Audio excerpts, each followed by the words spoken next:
apanhado do que a gente falou ontem no final do dia e dou sequência. Acredito que até chegar na parte nova aí o pessoal já vai ter entrado. Beleza, então. Ok. Ontem a gente começou a falar sobre os modelos single species, né? Que é de uma única espécie ou entidade taxonômica. E na modalidade estática, né? O que que é a modalidade estática? É aquela modalidade que a gente tem uma fotografia do momento, né? A nossa estação é fechada, é uma única estação. Mais para frente vocês vão entender um pouco aqui quando começar a falar das premissas, o que seria, né, uma estação fechada, o que precisa ser considerado para isso. A gente até falou um pouco sobre o conceito um pouco de população fechada, mas eu vou explicar melhor o que que é essa população. Não é a população propriamente dita de nasceu indivíduos, morreu indivíduos, não. A gente está falando da espécie. Sempre quando a gente está falando de modelo de ocupação, a gente está lidando com a espécie, a gente não está lidando com uma população propriamente dita, né? Então a gente está sempre pensando no foco da espécie. Então tem que ser fechado para a espécie. Vocês vão entender mais para frente aqui quando a gente começar a mencionar as premissas do modelo, né? Aí falei um pouco sobre a origem, né, do modelo. A gente exemplificou aqui, né, como é que seria um protocolo de amostragem, né, que precisaria de repetições ao longo do tempo, onde a gente teria um histórico de detecção, né, uma matriz de presença e ausência. Falamos um pouco de como definir, né, dos perigos ao definir a nossa unidade amostral, que isso depende da nossa pergunta, depende da nossa entidade taxonômica, e isso pode gerar resultados diferentes, né, na ocupação. Então, por isso que é importante considerar isso. É importante também considerar a homogeneidade dentro do seu sítio, né, de cada sítio. Não posso ter ambientes completamente distintos dentro de uma mesma unidade amostral, senão isso acaba inviabilizando, né, trazendo mais viés para a sua análise. Falamos um pouco dos tipos de réplica, né? Os tipos de ocasiões que podem ser, pode ser tempo propriamente dito, pode ser replicação espacial dentro do mesmo sítio, pode ser trechos de transectos, parcelas e assim por diante. Pode ser observador, diferentes observadores também. Falamos um pouco de como que é a nossa entrada de dados, né? Que cada coluna corresponde a uma ocasião, né? Então a gente tem ocasião um, 2, 3, 4 e vai assim por diante. E cada linha é uma unidade amostral nossa, então pode ser parcela um, transecto um, ponto um. Então cada linha corresponde ao nosso sítio amostral, nossa unidade amostral, e cada coluna do nosso histórico de detecção é a nossa ocasião propriamente dita. Falamos um pouco sobre essa questão, né? Eu até exemplifiquei com os modelos Maxent, que utilizavam só uma ocasião, né, com dados de presença e ausência, e que muitas vezes isso, na realidade, a gente pode estar mascarando, interpretando como uma ausência, mas é uma falsa ausência, né? Não é uma ausência verdadeira. Pode ser uma falha da detectabilidade mesmo, né? A espécie estava presente e você somente falhou em detectá-la, né? Isso acontece por inúmeros fatores, né? Na primeira aula eu mostrei que tem até problemas de detecção com plantas, né? Que são organismos imóveis, né? Uma árvore, né? Pensa você ter falha de detecção numa árvore de um grande porte, né?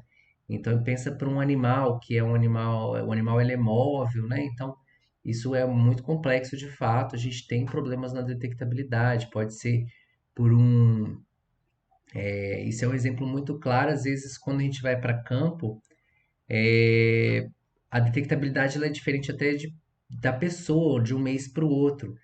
Vamos supor que esse mês eu estou super saudável, estou super animado, vou para campo, minha detectabilidade é muito maior. No outro mês eu estou meio cabisbaixo, não estou satisfeito, estou meio irritado com alguma coisa, estressado, com um pouco de exaustão mental, com certeza minha detectabilidade vai cair. Então, até os nossos fatores intrínsecos influenciam na nossa detectabilidade, né? Então, não tem como eu assumir que a minha detectabilidade é perfeita, nunca é perfeita. E esse é o elemento-chave aqui dos modelos de ocupação, que a gente consegue corrigir essa ocupação por nossa detectabilidade, estimar, né, essa detectabilidade para poder corrigir. E aí, falando um pouco sobre isso, né, que isso é um elemento muito chave dentro dos modelos. E aí a gente entra aqui na parte estatística agora, né? Ô, Átila, Oi. desculpa te interromper. Eu fiquei curiosa aqui. Esse erro essa dificuldade de detectabilidade em plantas, geralmente é o quê? Que elas são identificadas errado, ou a pessoa não vê que a planta está ali, sei lá, porque não tem um, um fruto ou uma flor que permite identificar? Pode ser vários fatores, né? No artigo eles mencionam essa questão da identificação errada e também mencionam, às vezes, plantas eles geralmente trabalham com uma parcela, às vezes de 10 por 10 ou de 1 hectare, né? Então eles vão tirando o DAP de todas as plantas e às vezes a chance é muito alta deles deixarem uma árvore para trás, esquecer dela, entendeu? Então, esse é o problema de detectabilidade com plantas, a identificação. Às vezes, pela árvore não estar frutificando ou florindo, tem espécie que precisa estar nesse estágio para poder ser identificada. Então, passa despercebido pelo profissional, né? Então, são vários elementos aí que podem contribuir, desde a identificação até mesmo não contabilizar uma árvore dentro de uma parcela, né? E isso que é, para mim, a questão da identificação até ok, né? Isso vai um pouco da experiência também, né? Tem espécie que precisa realmente estar em estágio de floração, frutificação para poder ser identificada. Mas você deixar de lado uma árvore numa parcela de 10 por 10, né? Sendo que você vai colocando plaquinha em todas, isso é uma falha muito grande de detectabilidade. Ver como que a percepção humana, ela é totalmente falha, né? A gente consegue, é, é totalmente factível de ter uma detectabilidade imperfeita, até mesmo para a planta, né? Pensa, você está fazendo uma parcela 10 por 10. Cada árvore que você está marcando, coloca uma plaquinha com um código, né? Que geralmente é assim que é a amostragem de botânica. Como é que você deixa uma árvore para trás, né? Então, se pensar que as pessoas conseguem deixar uma árvore para trás, quem trabalha com animal, desculpa a expressão, mas tá ferrado, porque os animais realmente são móveis e a gente perde realmente no campo. Tem um dispositivo que não funciona, ixi, inúmeros fatores. Não dá para assumir mesmo. Quem assume que está trabalhando com uma detecção perfeita está completamente errado, né? Porque não existe isso na natureza, né? A gente detectar com perfeição, nem mesmo uma máquina detecta com perfeição. As armadilhas fotográficas deixavam de detectar várias vezes. Eu fiz um exemplo. A gente usa a armadilha fotográfica do modelo da marca Bushnell. E aí tem vários modelos da Bushnell, né? Aí eu fiz um experimento em campo, eu vi que o novo modelo ele não era tão bom em fotografia. Ele era melhor em vídeo e o modelo antigo ele era melhor em fotografia e não em vídeo. Aí eu coloquei, né, uma câmera de frente para outra e de fato a câmera que aí eu botava as duas em vídeo primeiro, depois as duas em foto. Aí quando passava o animal, uma das câmeras sempre falhava, né, quando estava em foto ou vídeo, dependendo da câmera, se era um modelo novo ou velho. O animal passava, simplesmente uma das câmeras não pegava esse animal. Então era uma falha muito grande do equipamento, né? Que a gente foi ajustando, né? Foi fazendo vários testes em campo e foi ajustando. Um outro elemento que eu descobri trabalhando em campo, aí você vai descobrindo e vai vendo como vai aperfeiçoando sua detectabilidade. Um outro exemplo foi com a armadilha fotográfica também. A armadilha ela começa a filmar depois de 1 metro, né? Então você coloca, instalou ela aqui, ela vai começar a registrar só o que passar aqui. Essa faixa aqui é um ponto cego da armadilha de 1 metro. E eu não sabia disso. Então, quando fui vendo em campo, né? Às vezes eu escutava o barulho do animal passando embaixo, porque ela tem umas armadilhas que detectam som. Então eu escutava o barulho do animal e simplesmente a armadilha não fotografou ele ou não fez vídeo dele. Então isso é uma falha grande na detectabilidade também. E de plantas, realmente, para mim, é uma surpresa muito grande, né? ter essa. E não é pouco, né? 30% perdido. É bastante.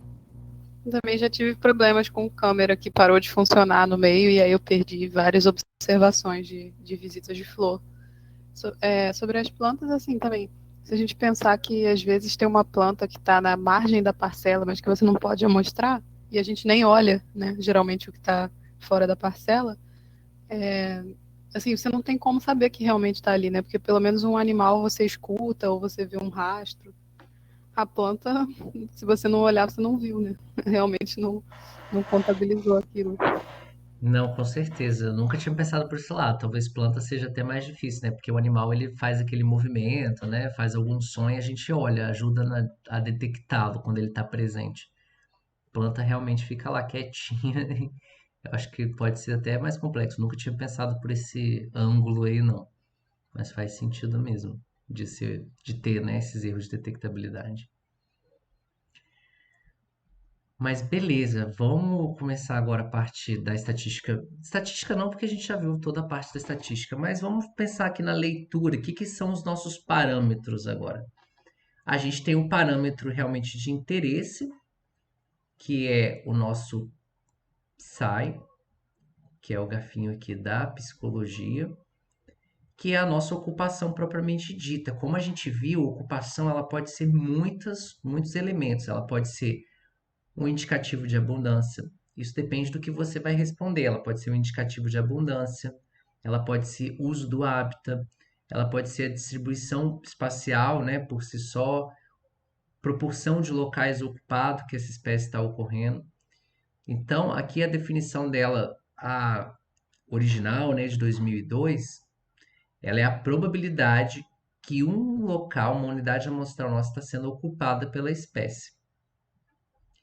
Então, porque aí, ok, isso aqui é ocupação, quando a gente começar a ver as fórmulas matemáticas, sai, é ocupação. Qual a probabilidade, então, do meu sítio estar vazio, de não estar sendo ocupado? Concorda que é 100% menos a minha estimativa de Psi. Isso é a probabilidade do sítio não estar ocupado. Faz sentido? Se eu tenho 100% de chance do sítio não estar ocupado, e aí eu sei que eu tenho 55% dos meus sítios ocupados, a chance dos meus sítios não ocupados é 45%. Então, um menos sai, é a probabilidade de um sítio estar vazio, não estar ocupado. Detectabilidade. Detectabilidade, não vamos confundir, porque a gente no ajuste lá, a gente vai ter um P também. Por isso que quando vocês forem ver alguns artigos meus assim, que eu publiquei, eu não chamava mais de P, isso foi até dica de alguns revisores. Porque o P aqui no modelo de ocupação é a nossa detecção, a detectabilidade. Então, o P, que é o nosso valor lá do ajuste, que tem que ser maior do que 0,5, você pode chamar ou de ajuste mesmo, aí você coloca valor do ajuste, ou dá uma letra diferente para ele. Geralmente eu dou um Z, algo desse tipo, e explico na minha legenda o que é, né, esse parâmetro, que é o ajuste, que foi calculado pelos bootstraps. Então é a mesma lógica. O P é a nossa detectabilidade, então quando eu detectei a espécie, o parâmetro é P. E qual é a nossa. Quando eu não detecto, qual é a nossa probabilidade? P1 menos o valor de P. Faz sentido isso, gente? 100% menos a porcentagem que eu detectei. Faz sentido? 1 menos P. Probabilidade de não detectar a espécie uma vez que ela está presente. Vocês vão ver que a gente vai ter algumas leituras aqui dessas fórmulas. Então, o modelo ele é baseado, né, como eu falei, na premissa de que durante as nossas réplicas, nossas visitas em campos, aquela espécie ela não está desaparecendo desse lugar, ela vai estar presente lá para eu detectar. ela tem que estar presente para eu detectar. Se ela estiver ausente, eu vou estar tendo um erro aí de premissa do modelo single season, né, de uma única estação. Então não pode estar tendo, por exemplo, migração, imigração, etc. Não posso estar tendo uma extinção local, nada desse tipo, nenhuma colonização local.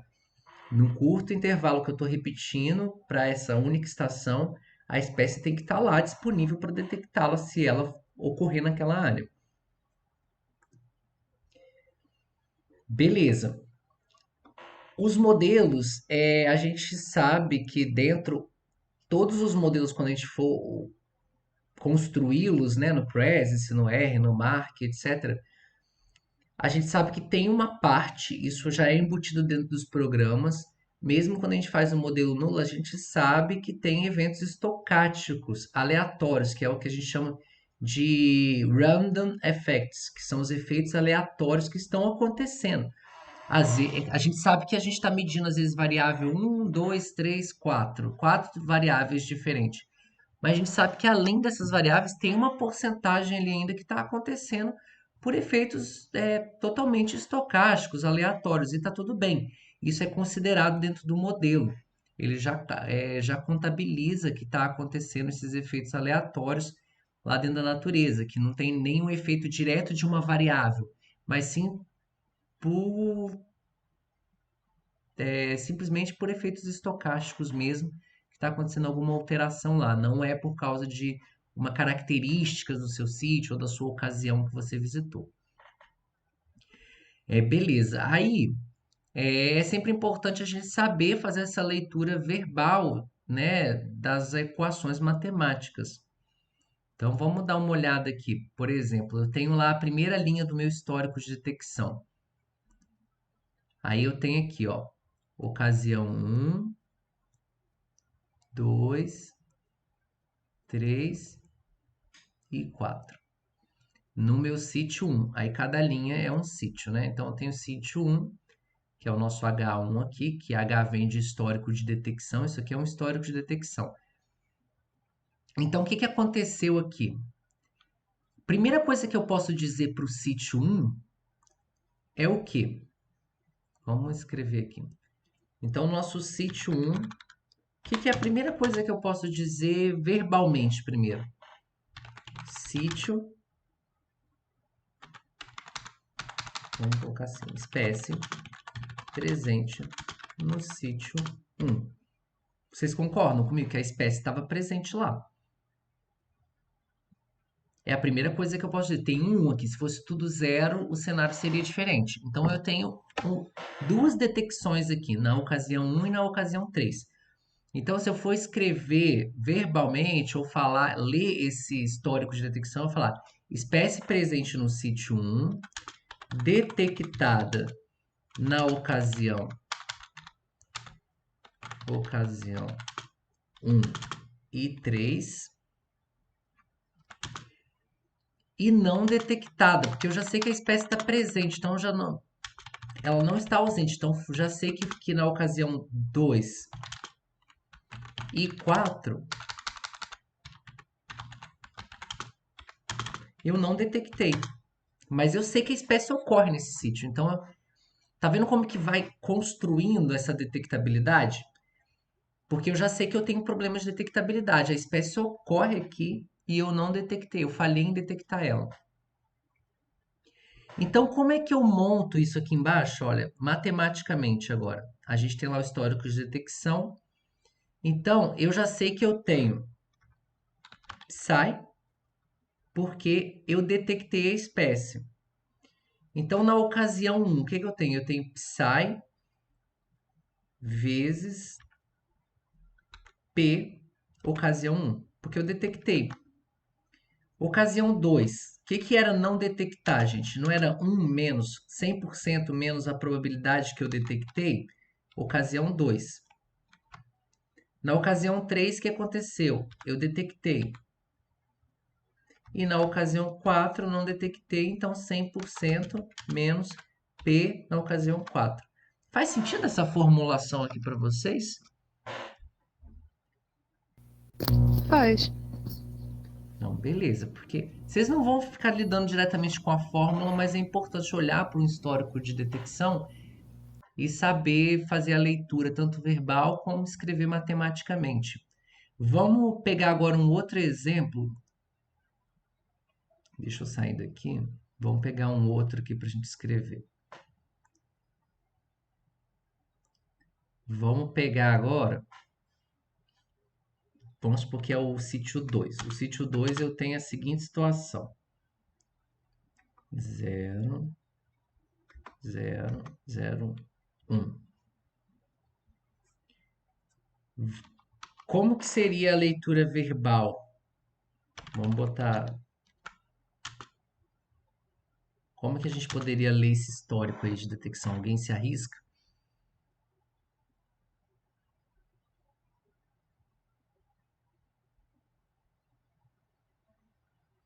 Alguém?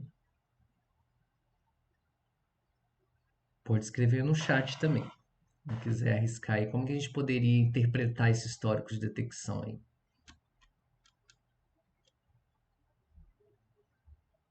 Vou me arriscar, Átila. Beleza. Que no sítio 2, na quarta ocasião, foi detectada a espécie.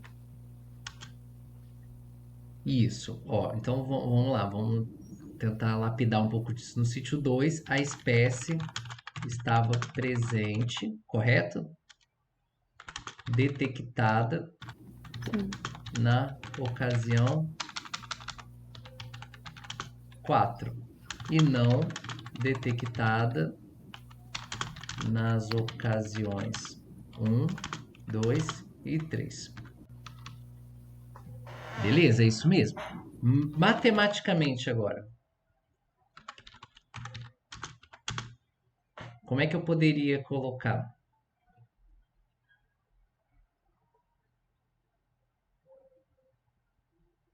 Como é que seria a fórmula aqui para calcular isso? Esse histórico de detecção. Ela estava presente, não estava? Tava. O que é presente? Qual a estimativa para presente? Psi, não é? Uhum. Então eu tenho psi, e aí eu tenho aquele vizinho que eu detectei ela em qual ocasião? Na 4, 4. certo? Isso. Aí depois eu não detectei ela mais, mas ela já estava presente. Então é sempre 1 menos P na 1, 1 menos P na 2, 1 menos P na 3. Simples assim. Quando ela está presente, é mais simples. Agora vamos ver quando é tudo zero. Aí fica um pouquinho mais complexo, porque a gente tem muitas opções quando é tudo zero. Quais são as nossas opções quando é tudo zero? A gente tem a opção de que, olha só, tudo zero. Então a gente tem aqui, vamos pensar na descrição verbal. Ou a espécie estava presente e não foi detectada nunca, ou a espécie realmente estava ausente. Concorda que é muito mais. Quando a gente tem um histórico de detecção todo formado por zero, é a parte mais difícil para o programa, de fato, porque a gente tem muitos cenários que pode acontecer. Ou realmente a espécie não estava presente lá, ou ela estava presente e a gente não detectou. Então, para nossa transformação aqui matemática, a gente não tem mais aquele sai no início. A gente tem 1 menos P, porque é a chance de eu ter perdido a minha. Ela está presente e não detectada. Então tem um J ali, porque é como se fosse para a ocasião 1 a 4. E aí, por que eu tenho um mais aqui? Vocês lembram de probabilidade? Quando a gente tem E, a gente utiliza o sinal de vezes. Quando a gente tem ou, a gente utiliza o sinal de mais para calcular nossa probabilidade. Então, por isso que tem um sinal de mais aqui, porque a gente tem um cenário que é ou a espécie estava presente ou não foi detectada, que é representado pelo 1, que é 100% de chance de detectar, menos a minha detectabilidade, que vai ser calculada com conjunto. Não calcula só, calcula a detectabilidade para esse sítio, mas calcula é uma média que faz, gente, porque o sítio 1 eu detectei, e eu tenho uma detectabilidade calculada ali, e eu tenho uma variável que está dando identidade para todos os meus sítios. Então, se o sítio 1, se o sítio 2, onde é tudo zero, ele é muito similar ao sítio 1, o programa ele vai levar isso em consideração. Falando, nossa, por que aqui pode ter sido uma falha de detecção? Então, ele vai calcular isso para você. Então, a gente tem o cenário onde, na ocasião 1 a 4, eu não detectei, mas o cenário de 100%, né? Esse 1 significa 100% de ocupação, menos a minha média do Psy mesmo, da chance dela estar ocorrendo nesses sítios. Então, esses são os dois cenários. Se olhar aqui, a gente tem, como eu não tenho sinal aqui, é tudo vezes isso aqui, ó. É Psy vezes P, vezes 1 menos P, vezes P de novo, vezes 1 menos P. E Mas aqui, aí, no, pode falar. no caso dessa fórmula em que nada para usar quando nada foi detectado, ou a espécie não está presente, esse 1 menos P dos outros sítios, eles são multiplicados, tipo 1 menos P1 vezes 1 menos P2. Isso, Ah, é tá. multiplicado, sim. Aí só no final que soma com o Simplificou, beneficiário. mas a fórmula fica enorme, assim, ó. Fica, no caso, 1 menos, isso mesmo, 1 menos P1 vezes 1 menos P2 e assim por diante. Aí vezes, aí tem um parênteses aqui. Aí calculo isso tudo, né? Para depois somar com o cenário 1 menos psi. Porque aí é para o sítio mesmo, né? 1 menos psi é um cenário que a espécie está ausente mesmo. Aí soma, aí dá a probabilidade total. Ah, Então agora você, faz sentido. você tem esse cenário aqui. Então, beleza. A gente não vai ver essas formas, é sempre importante entender o que está acontecendo por trás. Quando é zero, realmente é a situação mais problemática, né? Porque se é tudo zero, esse zero ele é verdadeiro ou ele realmente é uma falha de detecção? Então, esse que é o elemento chave aqui, né? Porque aonde eu detectei a espécie, eu sei que ela ocorre, então eu vou ter ocupação para esse sítio. E é com base nessas repetições que a gente chega aqui nesses zeros, é para corrigir esses zeros aqui, né? Que a gente faz vários sítios, várias réplicas durante várias amostragens nos sítios, é para corrigir esse cenário aqui.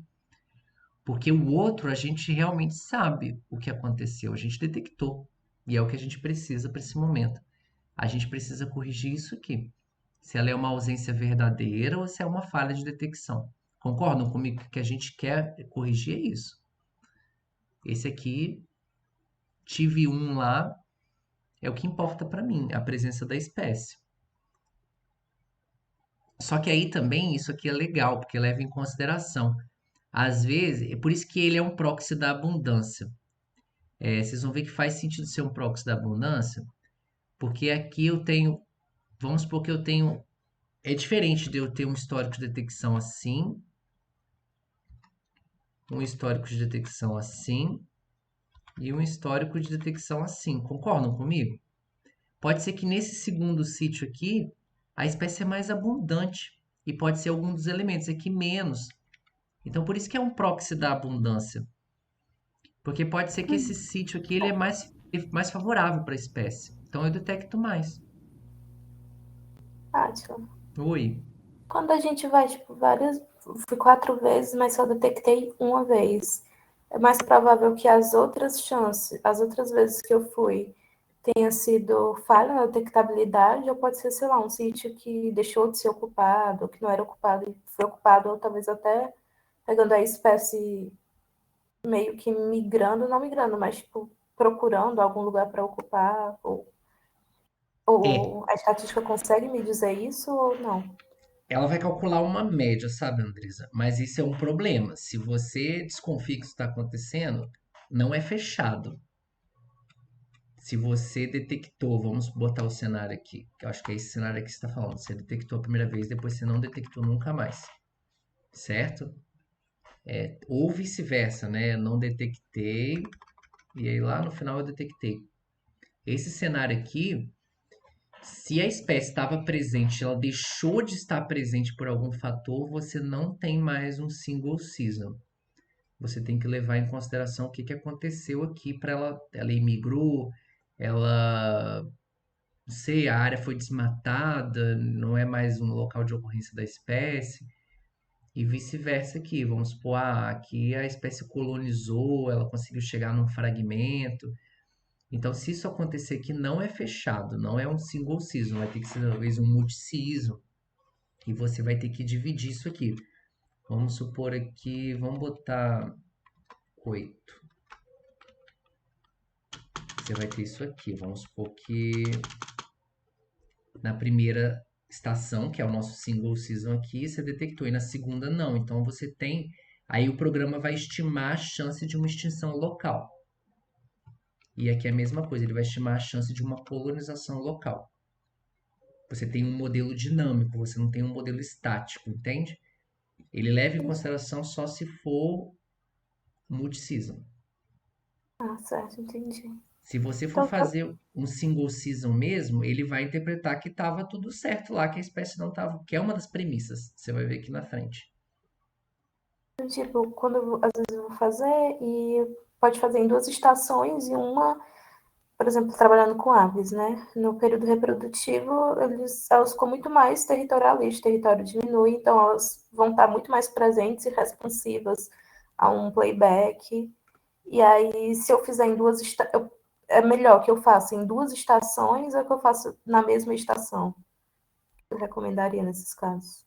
Eu acho que como você está trabalhando com uma espécie que não tem tanto conhecimento ecológico, eu faria nas duas estações, até mesmo para você, por exemplo, você vai ter a detectabilidade por estação, você vai ter, se na estação reprodutiva tem uma colonização maior, que eu espero que sim, você vai ter espécies chegando para colonizar para poder reproduzir. Então você vai ter vários elementos bacanas, né? Porque sempre que tiver como fazer o multi-season, gente, o multi-season ele te dá uma resposta muito maior, né? Porque ele vai te dar uma dinâmica daquele ambiente. A gente sabe que o ambiente ele não é, o single season ele é o mais simples assim, ele te dá uma resposta legal, mas a cereja do bolo mesmo é você entender essa dinâmica. Se o local está tendo uma colonização, se está tendo uma extinção local, como é que está funcionando, quais são os elementos que têm interferido nisso. Então, sempre que dá para fazer várias estações, é mais interessante ter uma sazonalidade, uma dinâmica. Porque a gente sabe que o ambiente não é estático. Entendi. Concorda? Uhum. E Tá, aí, por mais, teve o exemplo da Júlia também. Fui em todas as estações, 5 anos na mesma estação, eu vou sempre na reprodutiva. Não deixa de ser um multi-season também. Você está comparando estações reprodutivas, se a colonização foi maior de um ano para o outro. Vamos supor que a estação reprodutiva do ano 2 teve muito recurso que você mediu, os valores são altíssimos, muita disponibilidade de recurso para a espécie, o local se tornou mais preservado, tinha muita pressão, consegui controlar um pouco a pressão antrópica aqui para essa espécie. Então é esperado que a colonização local vá lá em cima, porque nesse ano, por mais que seja a mesma estação em anos diferentes, aquele ano foi bem mais favorável. Então você vai ter também um, um ambiente dinâmico, né? Então, isso que é interessante, você ver como é que está o dinamismo dentro dessa área.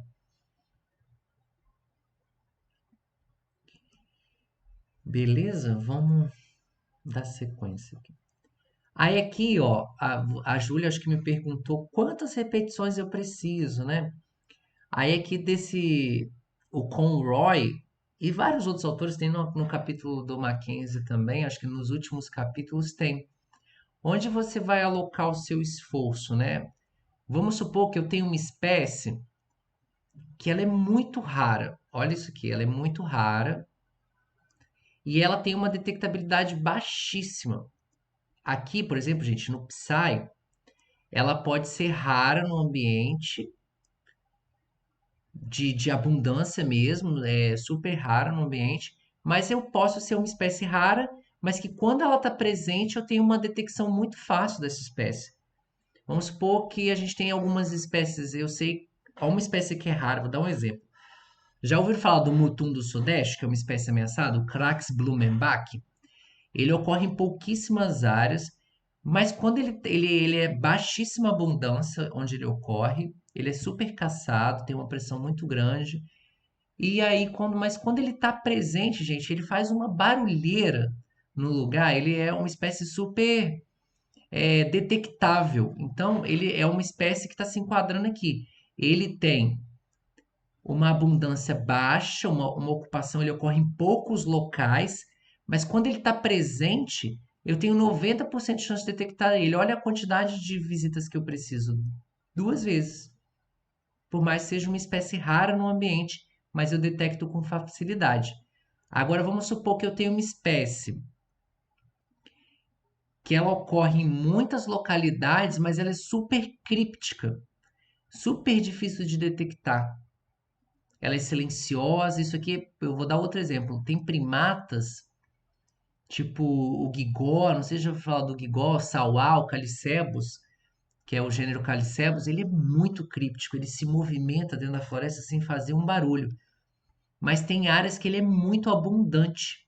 Mas mesmo assim, a chance de eu detectar ele é muito difícil. Ele às vezes faz uma vocalização de passarinho, de aves. Não dá para você saber que é o primata propriamente dito. Só se você tiver muita experiência. Preguiça. Preguiça é o Bradipus variegatus, que é a preguiça comum. Ela é super abundante, gente. É surpreendente a quantidade, mas super difícil de detectar quando você está no meio da floresta. Então, olha a quantidade de sítios, de visitas que você precisa.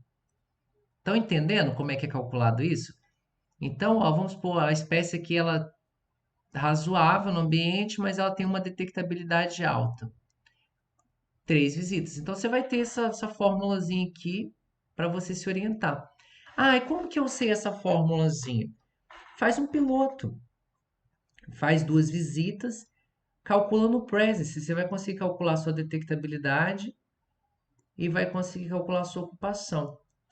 Com 2 visitas, você chegou numa ocupação de.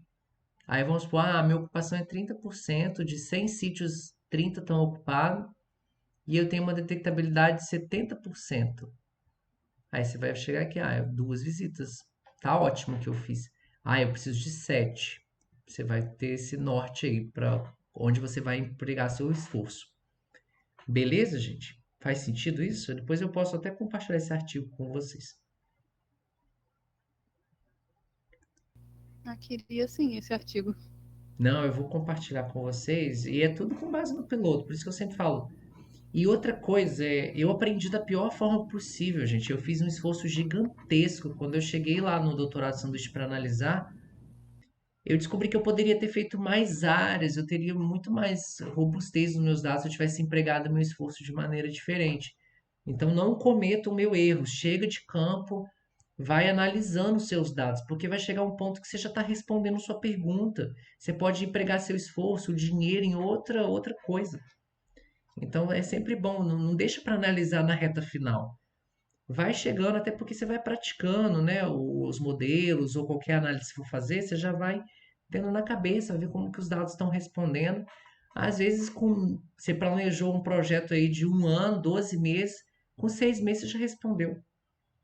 E aí você pode pensar numa outra pergunta, talvez fazer um outro capítulo da dissertação, um artigo, focar talvez, vou coletar 12 meses, em 6 eu respondi minha dissertação, mas vou fazer 12 porque eu vou utilizar esses dados para uma outra pergunta depois de um doutorado.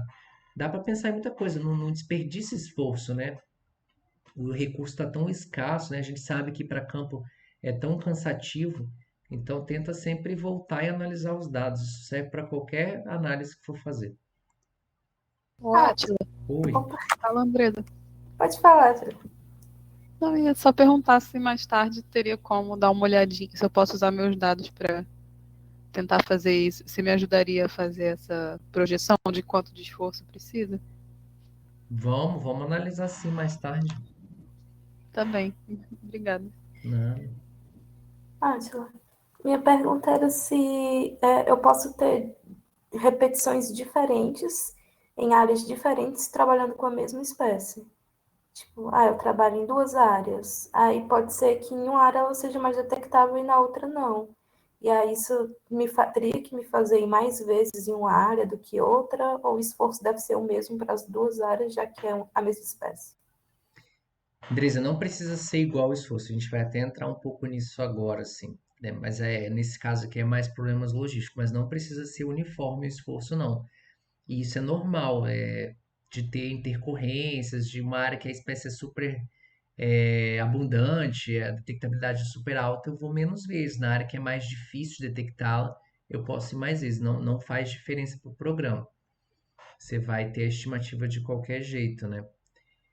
E aí é o que a gente vai falar um pouquinho aqui agora. Nesse caso aqui é por problemas de condições de tempo, dificuldades logísticas. Você, por exemplo, que trabalha numa área com atoleiro, muito difícil às vezes você ter um cenário perfeitinho de todas as vezes que você foi para campo, você conseguiu visitar todos os seus sítios lá.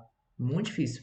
Você pode ter um cenário que você foi lá, ó, aí você vai ter no meio do caminho algumas ocasiões perdidas. Eu acho que é mais a realidade de todo mundo assim no campo. E tá tudo bem.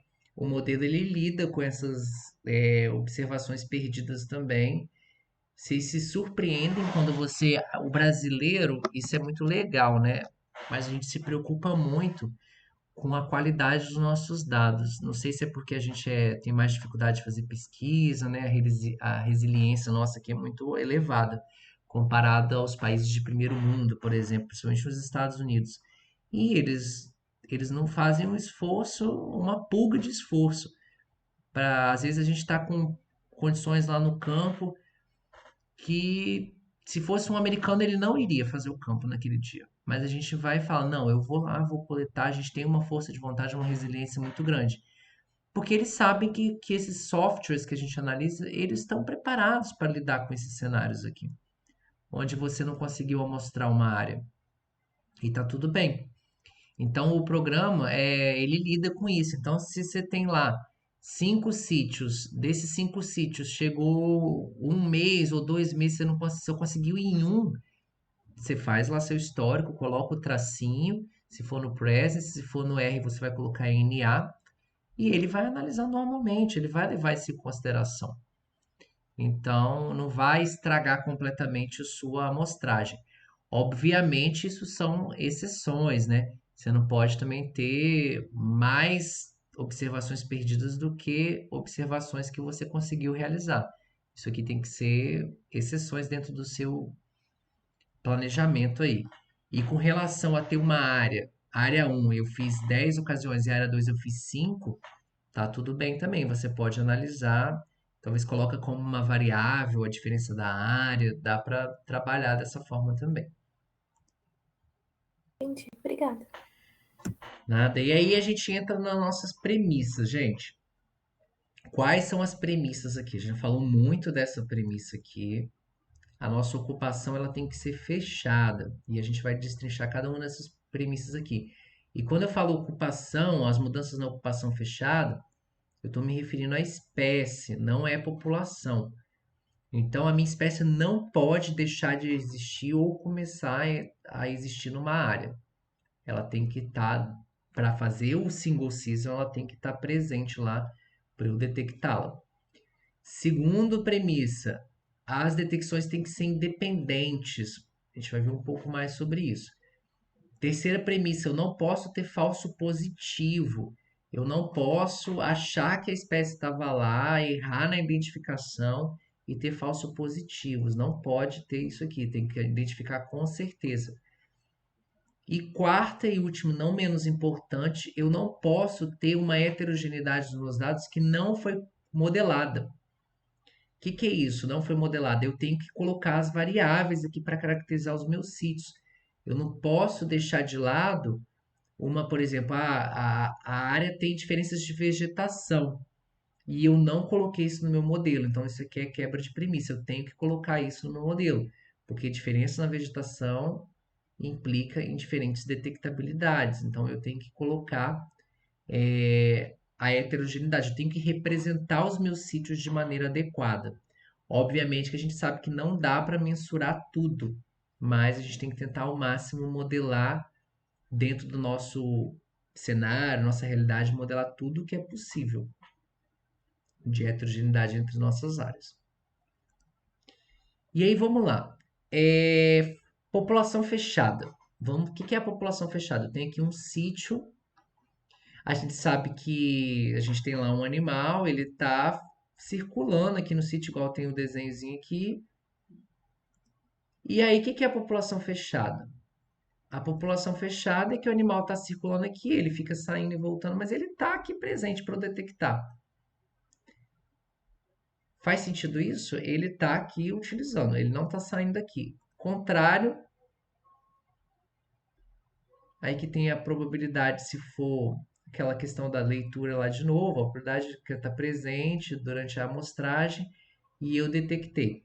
Isso aqui só está lembrando aquela questão de probabilidade. Mas aí, isso aqui não pode acontecer, gente. Ó, a minha espécie está presente numa ocasião, na outra ela saiu daqui, ou vice-versa, ela não está presente e ela ocupou essa área. Isso aqui é imigração e imigração, não pode estar acontecendo no nível de espécie, pode estar acontecendo no nível de população. Eu tenho 100 antas aqui, 2 antas saíram, a minha espécie continua aqui, eu ainda tenho 98 antas aqui. Então, isso pode estar mudando aqui dentro. População, em número de indivíduos, pode mudar. Não pode a minha espécie desaparecer da área na estação que eu estou mostrando. Beleza? Até aqui, essa diferença, posso estar perdendo indivíduos. Eu não posso perder a minha espécie. Ela não pode desaparecer por, sei lá, por motivos de...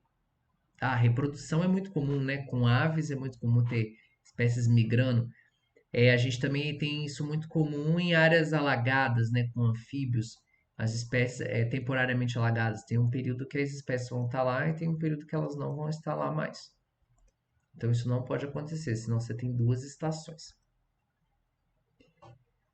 E aí, como que eu posso definir isso? O que eu preciso considerar? A minha estação ela está definida apropriadamente? Isso é uma pergunta que a gente tem que fazer. O tempo entre as minhas ocasiões é adequado? Por exemplo, eu posso ter ocasião a cada 6 meses. Isso é adequado mesmo? Não é um intervalo de tempo muito longo para minha espécie? Eu não teria que 2 estações? Estação 1, estação 2? Se eu fosse fazer de 6 em 6 meses, não é melhor às vezes um intervalo de tempo menor? Todo mês, toda semana, dependendo da espécie, todo dia. Então tem que levar essas perguntas em consideração aqui para definir se é fechado ou não. Beleza, aí a questão da independência. O que é essa falta de independência? Isso é muito comum. Não sei se vocês já repararam isso. A gente tem, se já ouviram falar disso, a gente tem espécies que é trap rap, né? Isso é muito comum com esse tipo de espécie, trap rap e trap shy. O que é esses termos dentro da literatura? Trap rap é aquela espécie que vai cair todo dia na armadilha, que ela vai lá comer a minha isca todo dia. Isso é um mecanismo de resposta que já não tem independência nas minhas amostras. Porque eu vou estar pegando o mesmo indivíduo todo dia, o gambá. O gambá ele todo dia está lá na minha armadilha para se alimentar. Então eu tenho um pouquinho de falha aí na independência entre as minhas detecções. A mesma coisa um trap shy, né? Tem espécie de pequenos mamíferos que você captura uma vez e nunca mais vai capturar na vida, porque ele ficou tão traumatizado com aquele evento de captura que ele nunca mais vai entrar numa gaiola. E isso acontece, tem várias espécies que é assim. Por isso que a gente trabalha com vários mecanismos. A gente trabalha com grade, diferentes tamanhos, às vezes diferentes iscas, que pode mudar a atração para esses animais mais tímidos, né? Ou shy. Trabalha com o pitfall, que são as armadilhas de intercepção e queda. Então, ele é mais, não é tão atrativo, ele é mais ao acaso. O animal está passando ali, a cerca guia direciona ele a cair. Então, você evita um pouco dessas respostas de armadilha aí. Outra coisa muito comum que tinha era com as armadilhas fotográficas com flash. E isso tem uns estudos muito bacana com grandes felinos, que chegava um ponto que o flash não registrava mais as fêmeas, só registrava macho. Tigre, acontecia isso, onça pintada, então tem os estudos que mostram. As fêmeas começavam a evitar o flash, elas não passavam mais na frente da câmera, naquela localidade ali. Então você precisava ficar trocando de lugar a câmera. E aí isso foge um pouco da premissa aqui da ocupação, até para os modelos de população, né, de marcação captura. Então você implicava que só estava registrando macho no final das contas. Hoje em dia a gente tem infravermelho, mas saiu um estudo na PLOS ONE que os animais eles sempre olham para a armadilha fotográfica, os mamíferos pelo menos. Então o estudo está mostrando que eles conseguem detectar algum gatilho, ouvir algum gatilho e eles olham para a câmera. Mas até então não tem nenhum estudo que mostre que eles têm um efeito da armadilha propriamente dito. E aí, como que a gente pode lidar com essa independência, gente? Essa premissa aqui, essa segunda, ou você vai ter um bom delineamento amostral, né? Ou você vai incorporar nessas questões dentro do modelo. Ah, eu tenho um problema aqui que uma armadilha, ela atrai mais a espécie, eu estou pegando o mesmo indivíduo. Eu posso colocar lá uma variável tipo de isca, tipo de armadilha, para eu incorporar isso dentro do modelo. Lembra da quarta premissa? Que eu não posso ter variação que eu não estou incorporando no modelo? Então eu posso incorporar isso. Ah, aquela detecção ali no sítio foi por ponto fixo, foi por escuta, foi visual. Eu posso tentar incorporar isso no modelo. Então é uma premissa assim que pode ser ajustada depois na modelagem, se não tiver um bom delineamento. Outro exemplo muito comum, que eu já até citei aqui. Eu tenho um delineamento aqui, que eu tenho armadilhas fotográficas na minha estrada, né? Isso não é independente, que eu tenho um animal andando na estrada toda aqui, vou detectar ele, aí ele parou de ser detectado. Então, uma coisa é um efeito em cadeia, que são detecções correlacionadas. Eu não tenho independência na minha amostra aqui. Mesma coisa uma trilha, tem uma trilha lá, aí o que acontece? O mesmo indivíduo que eu detectei aqui, quando eu estou aqui na frente, eu detecto o mesmo. Isso não pode acontecer, tá? Isso aqui não pode acontecer. Você tem que ser independente sua detecção aqui. Ao mesmo tempo que eu detectei aqui, eu não posso detectar o mesmo indivíduo aqui no final. Tem que ser um indivíduo diferente. Senão não é independente. As suas detecções são correlacionadas. Faz sentido isso, gente? Faz. Beleza. Falso positivo é a premissa mais simples, né? Você não pode ter uma pessoa que está identificando errado a espécie lá, falando que ela está presente e ela não está, porque senão isso aqui você vai superestimar demais a sua ocupação, né? Você vai falar que a espécie está ocorrendo em 10 áreas, sendo que na verdade está identificado errado, né? Foi um falso positivo. Isso é muito comum com quem trabalha com ciência cidadã, esses falsos positivos, ou a pessoa que ainda não sabe identificar tão bem. Isso tem um exemplo muito bacana também, que uma vez fui convidado para participar de uma banca de TCC. Aí a menina estava fazendo com comunidades de médios e grandes mamíferos, né? Fazendo uma composição da comunidade. E aí ela tinha muito registro de onça parda. Aí eu fui e falei, ah, deixa eu dar uma olhada nessas. E ela trabalhou muito com pegada. Deixa eu dar uma olhada nessas pegadas e tal. Você tem as imagens aí? Quando eu fui ver, né, eu e a outra membro da banca, a gente foi olhar, era tudo pegada de cachorro doméstico, gente. E ela tava falando que ela tava registrando onça parda pra caramba. E aí ela vai publicar esse artigo depois, vamos supor. Na hora que você vai publicar o artigo, não vai os registros de pegada, né?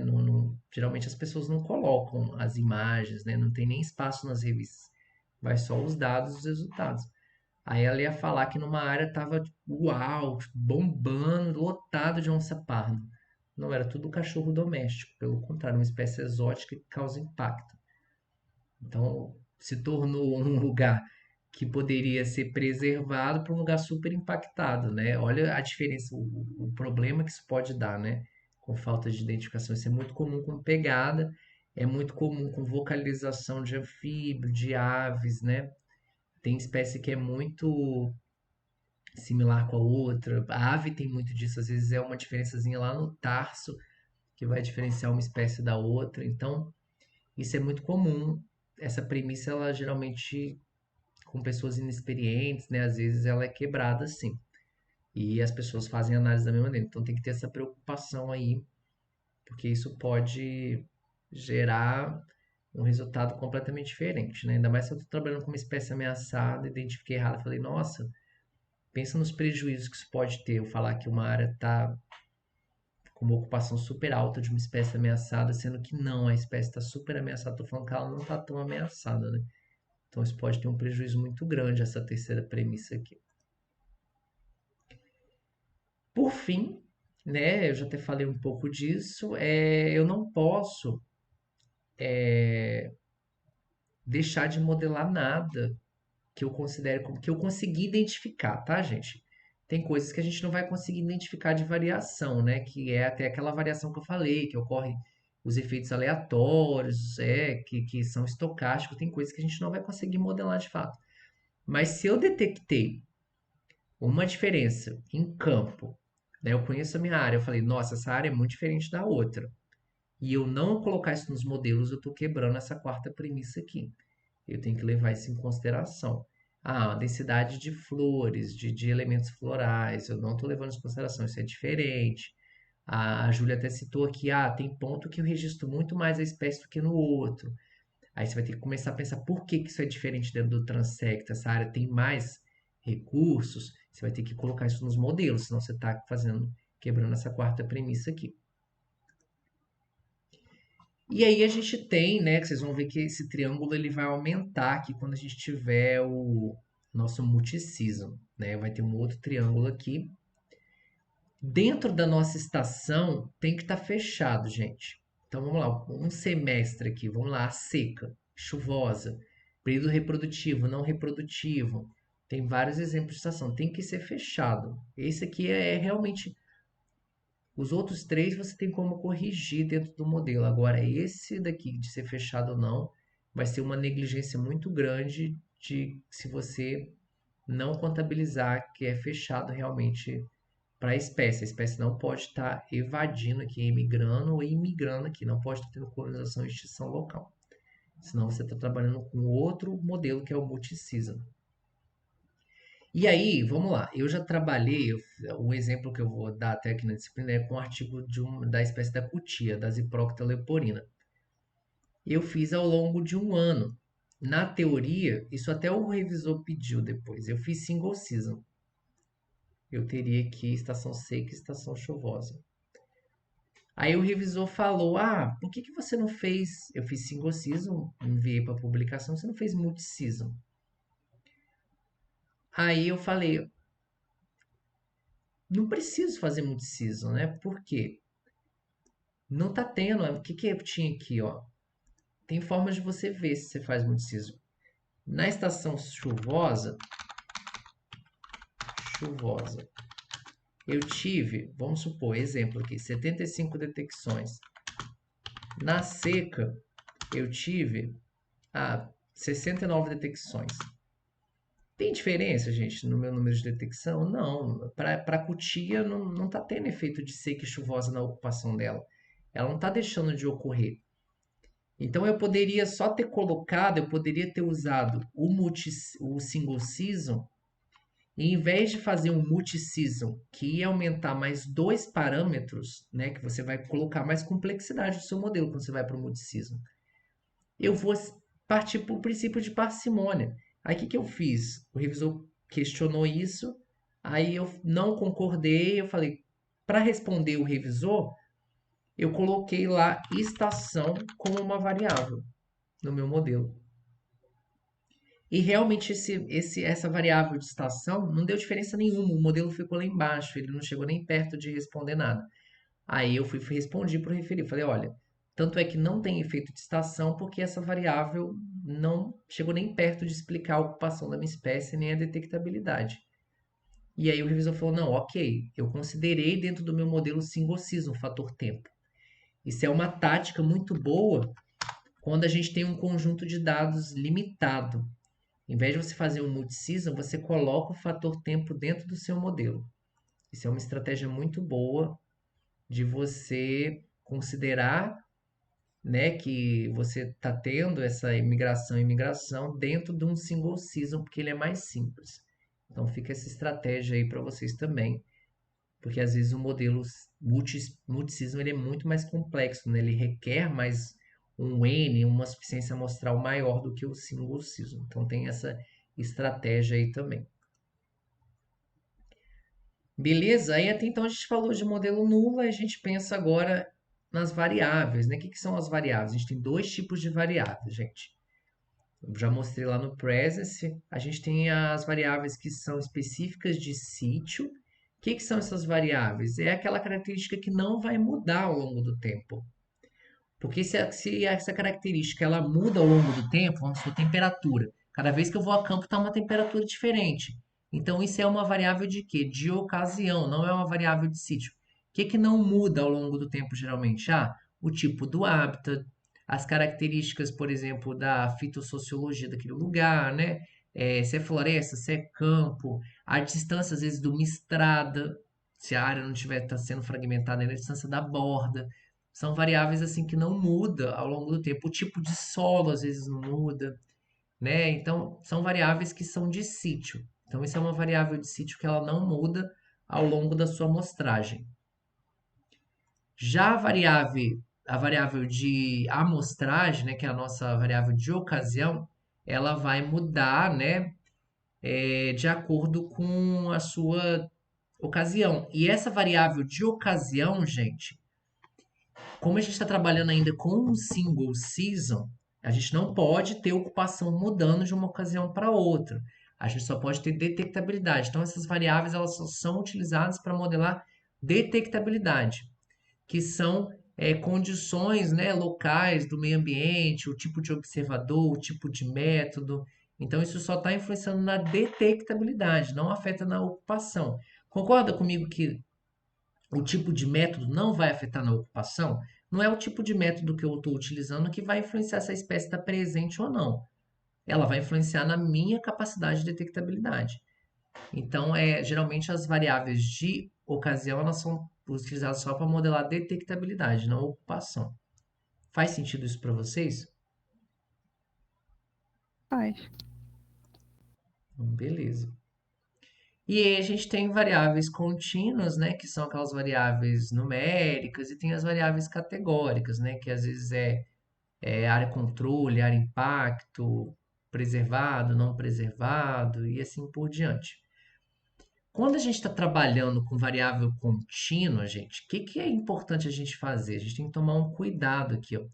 Vamos supor que eu tenho lá a cobertura do dossel.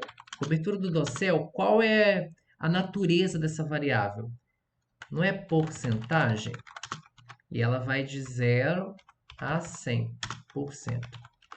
Aí vamos supor que eu tenho uma outra variável, distância da água, o recurso hídrico.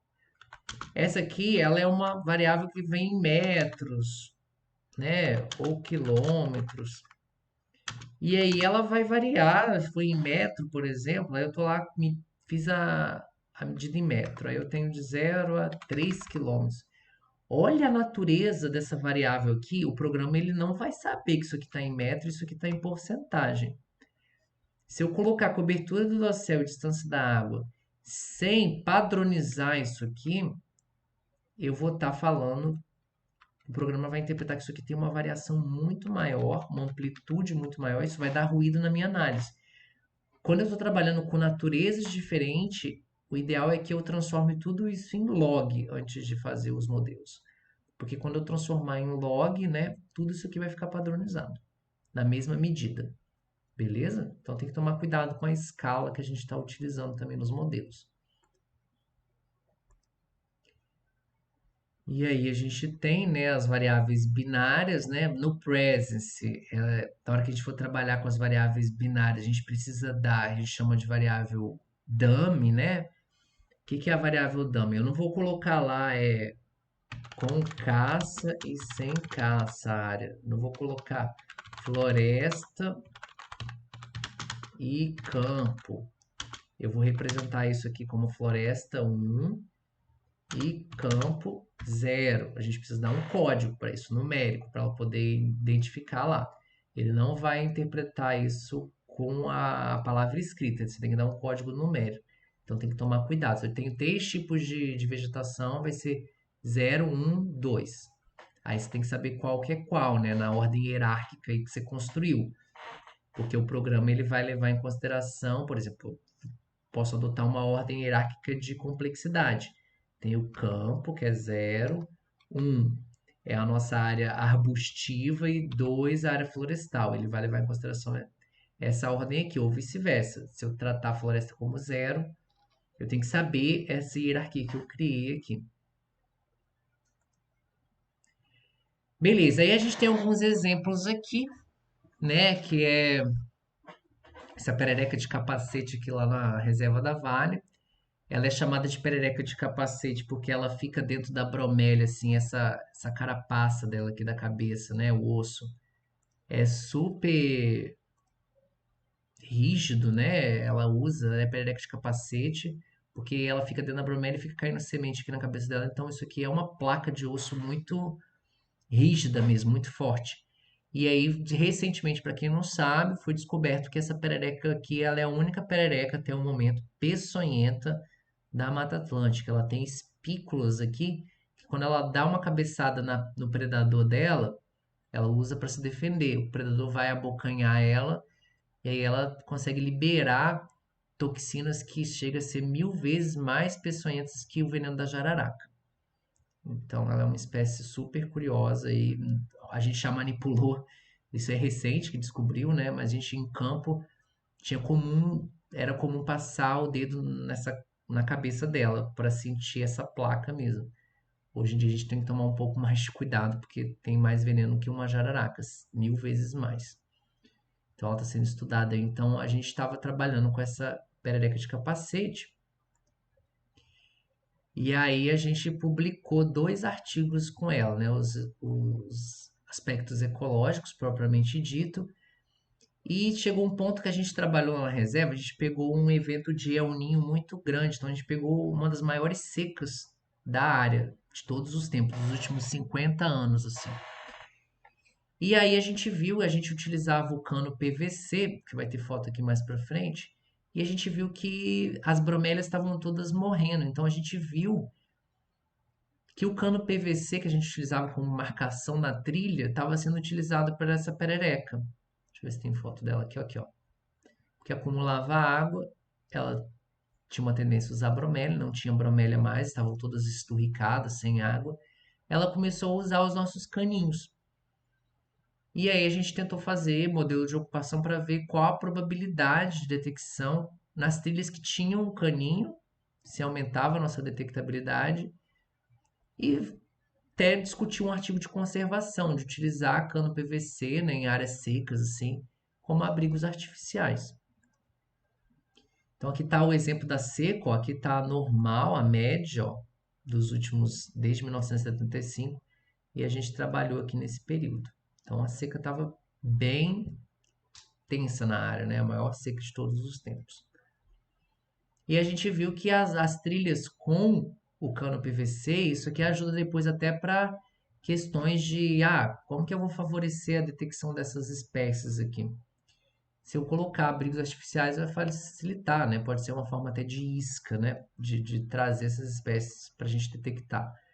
Então, 60% de detectabilidade quando tinha o cano PVC e um pouco próximo de 44%, 45% sem o cano PVC. Então, aumentava cerca de 20% aqui a minha detectabilidade quando eu tinha os caninhos PVC. Então, é um exemplo aí. Perguntas até o momento? Agora vai ter uma prática aqui de detectabilidade. Mas se tiver alguma pergunta,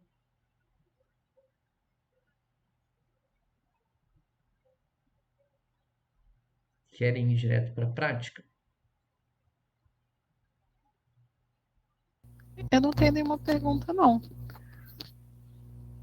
Não, beleza. Então vamos direto para a prática, gente. Eu vou parar a gravação aqui, eu vou começar uma gravação.